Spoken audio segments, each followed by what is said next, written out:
A'udzu billahi minasyaitonir rajim. Bismillahirrahmanirrahim. Alhamdulillahirabbil alamin. Wa bihi nasta'inu ala umurid dunya waddin. Assalatu wassalamu ala nabiyyina Muhammadin sallallahu alaihi wasallam wa ala alihi wa ashabihi wa man tabi'ahum bi ihsanin ila yaumiddin. Amin ya rabbal alamin. Assalamualaikum rekan-rekan sekalian yang berbahagia. Alhamdulillah kita ketemu lagi ya. Bersyukur kepada Allah bisa melanjutkan kajian ringan kita, ngobrol santai kita, cerita kita seputar Quran, seputar tafsir, hadis dan Islam secara umum. Semoga hidup kita, ilmu kita, rezeki, keluarga, teman-teman, tetangga, lingkungan semuanya bermanfaat dan berkah, menyelamatkan dan membahagiakan kita di dunia wal akhirah. Amin ya rabbal alamin. Nah, rekan-rekan sekalian, pada kesempatan kali ini kita akan lebih coba sedikit fokus ya kepada term malaikat ya. Kita sudah tahu mencoba melakukan hipotesis ya. Tampaknya something metafisik yang harus dan wajib kita imani di dalam berislam ini adalah yang pertama adalah Allah, yang kedua adalah malaikat. Ya. Selain itu ya, something metafisik ya, sesuatu yang metafisik itu adalah Allah dan malaikat. Lah, sedangkan jin atau iblis ya atau setan ini bukan termasuk sesuatu yang harus diimani ya, tetapi cukup dipahami. Kenapa soalnya? Jelas ya, karena iblis itu dari api. Kana minal jinni fafasaqa an amri rabbi. Iblis itu dari api. Ya kan? Iblis dari jin, jin dari api. Lah, api itu sesuatu yang fisika, sesuatu yang fisik, sesuatu yang materi ya, yang bisa dipelajari oleh ilmu pengetahuan. Jadi dia bukan sesuatu yang metafisik yang harus diimani, tetapi dia adalah sesuatu yang fisik yang bisa dipelajari oleh ilmu pengetahuan, sehingga bagi kita cukup untuk memahaminya, ya, mempelajarinya dan memahaminya, ya. Mari kita buka di sini ada Al-Qur'annya ya. Coba dibuka surat 4, surat An-Nisa ayat 136 ya. A'udzubillahi minasyaitonirrajim. Bismillahirrahmanirrahim. Ya ayyuhalladzina amanu aminu billahi wa rasulihi wal kitabil ladzi nazzala ala rasulihi wal kitabil ladzi anzala min qablu wa may yakfur billahi wa malaikatihi wa kutubihi wa rusulihi wal yaumil akhir faqad dhalla dhalalan ba'idan. Ya. Hai orang-orang yang beriman, berimanlah kalian kepada Allah dan Rasul-Nya dan kitab yang diturunkan kepada Rasul-Nya, yakni Al-Quran, dan kitab-kitab yang diturunkan sebelumnya, ya, yakni kitab-kitab. Ya, barang siapa yang ingkar atau kafir kepada Allah dan malaikatnya, kitab-kitabnya, Rasul-Rasul-Nya, dan hari akhir, maka dia telah sesat, ya, sesesat-sesatnya. Jadi menurut ayat ini itu ada 5 yang itu diperintahkan oleh Al-Quran untuk iman. Ya. Yang 2 ini sesuatu yang metafisik, yang 3 adalah sesuatu yang fisik yang bisa diamati. Ya. Yaitu Allah, malaikat, ini adalah sesuatu yang metafisika, yang tidak bisa dipelajari oleh ilmu pengetahuan. Makanya orang-orang saintis ya, yang dia murni ilmu pengetahuan saintis, mereka cenderung ada yang ingkar kepada Allah ya, karena Allah memang tidak bisa diobservasi, tidak bisa dipelajari, tidak bisa diamati, tidak bisa diukur ya, seperti Stephen Hawking misalkan, itu God doesn't exist kata dia. Maka ini adalah sesuatu yang metafisika Allah itu. Yang kedua adalah malaikat. Malaikat ini juga sesuatu yang metafisika.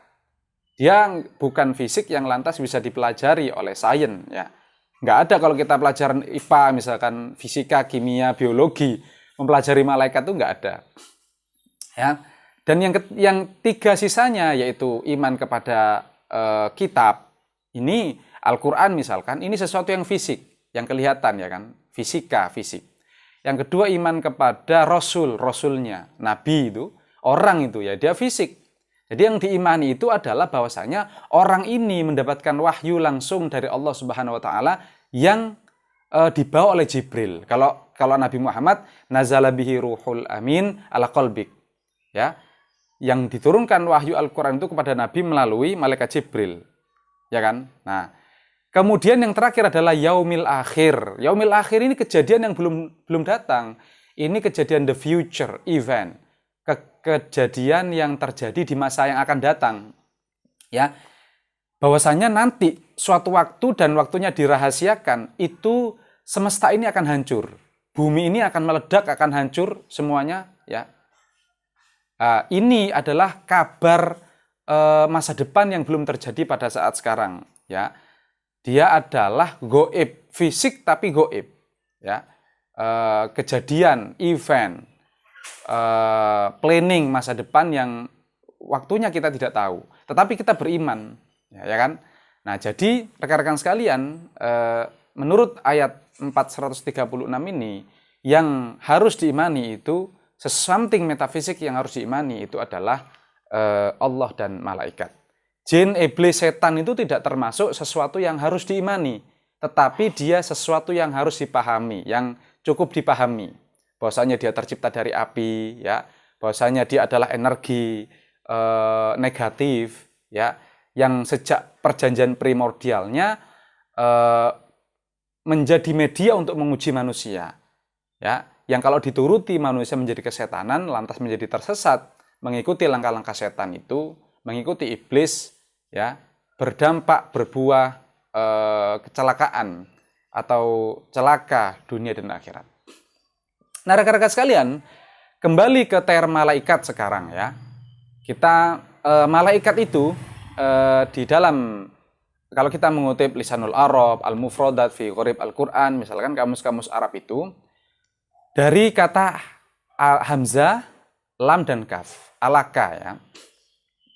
Di situ ada kata-kata maklakah atau maklak, ya. Maklakah, maklak, al-uluk, ya. Ada yang mengatakan kata itu terbalik, sebenarnya adalah bukan maklak tapi malak, ya. Tapi dari kata hamzah, lam dan kaf yaitu maklak, ya. Kemudian maklakah, al-maklak, kemudian al-uluk, ya. Apa artinya? Artinya adalah ar-risalah. Ar-risalah itu kalau terjemah bebasnya adalah surat, ya. Jadi pesan yang tertulis atau yang terdokumentasikan yang lantas dikirim pada seseorang itu adalah ar-risalah. Jadi al-maklakah, al-maklak, al-uluk itu adalah ar-risalah atau surat.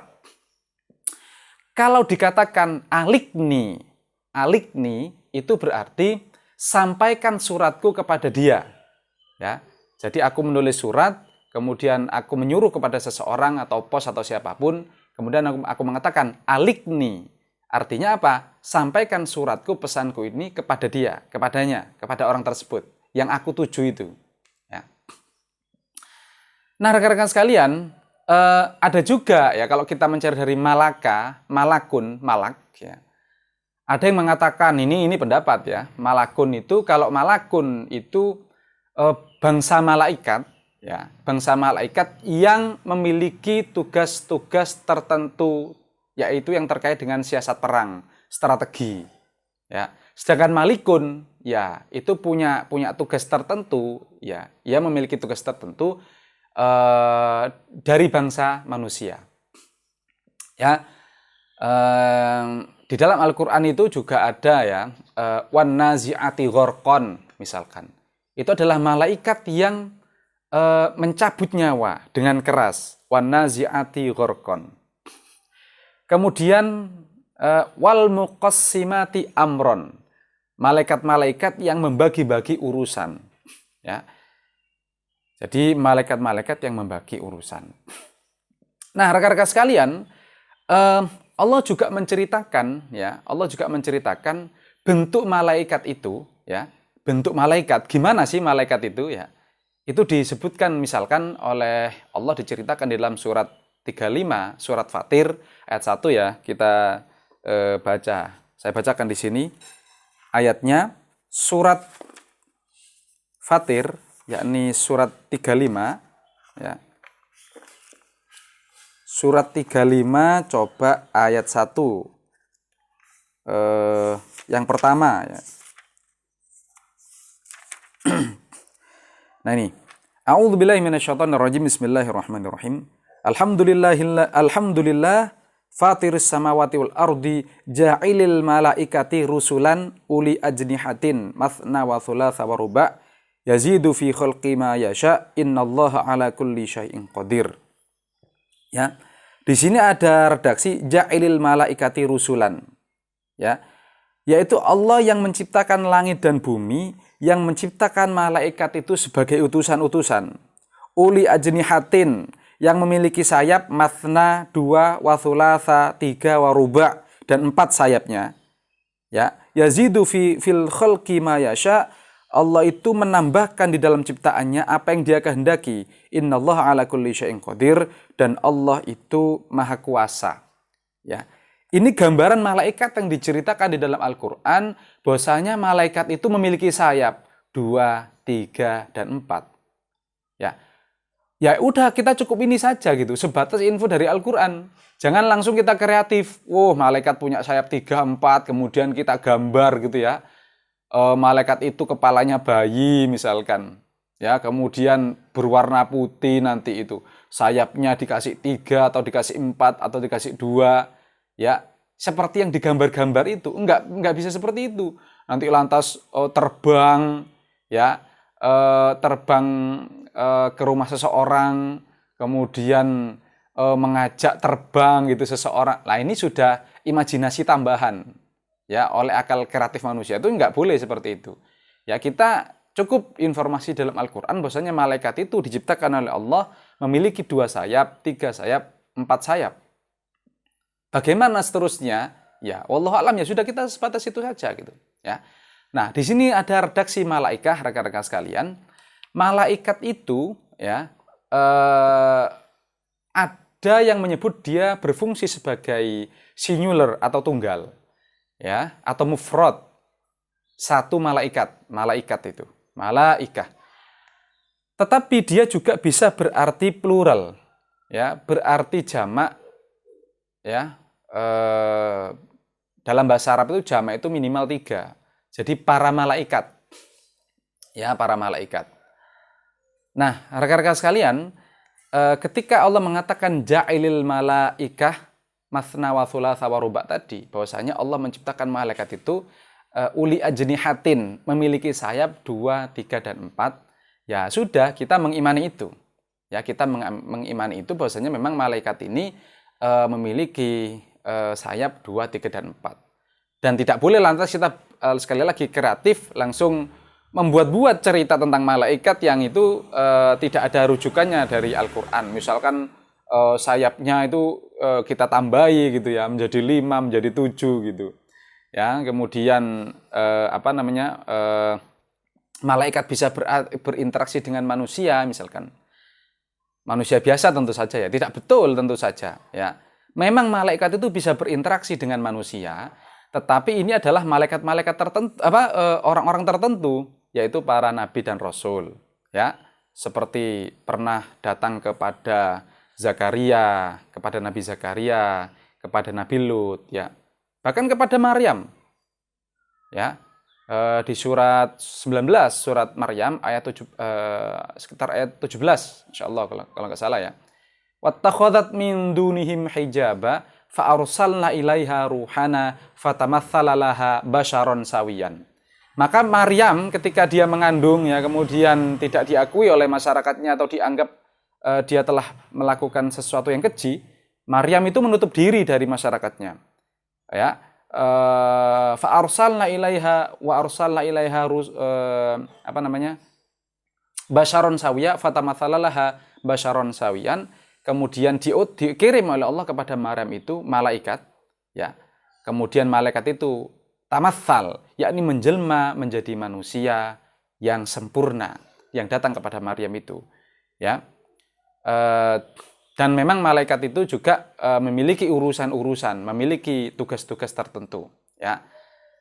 Nah, rekan-rekan sekalian, di dalam Al-Qur'an, ya. Di dalam Al-Qur'an sendiri itu tidak diceritakan bahan dasar malaikat itu apa, ya. Bahan dasar malaikat itu apa? Kalau jin, iblis jelas ya, minar, minari samum, mimari jiminar, ya kan? Kalau Adam jelas min turab, min tin, min solsolin kamahkan min solsolin min hamaim masnun, min turab, ya minal ard, dari tanah, dari bumi, ya. Jelas kalau Adam, kalau manusia. Kalau malaikat terbuat dari apa? Ini Al-Qur'an tidak pernah menyatakan itu. Ya. Terus bagaimana dengan wacana yang berkembang di masyarakat bahwasanya malaikat itu diciptakan Allah dari cahaya, dari nur. Ya, kita kan sering mendengar malaikat itu diciptakan dari cahaya. Ternyata ini memang tidak ada informasinya di dalam Al-Qur'an. Lalu bagaimana kita menyikapi itu? Menyikapi wacana bahwasanya malaikat itu terbuat dari cahaya? Insya Allah akan kita lanjutkan di pertemuan yang akan datang di cerita berikutnya. Oke, kali ini itu dulu yang ingin saya ceritakan. Mudah-mudahan ada manfaatnya. Akhiru da'wahum alhamdulillahirabbil alamin. Assalamualaikum warahmatullahi wabarakatuh.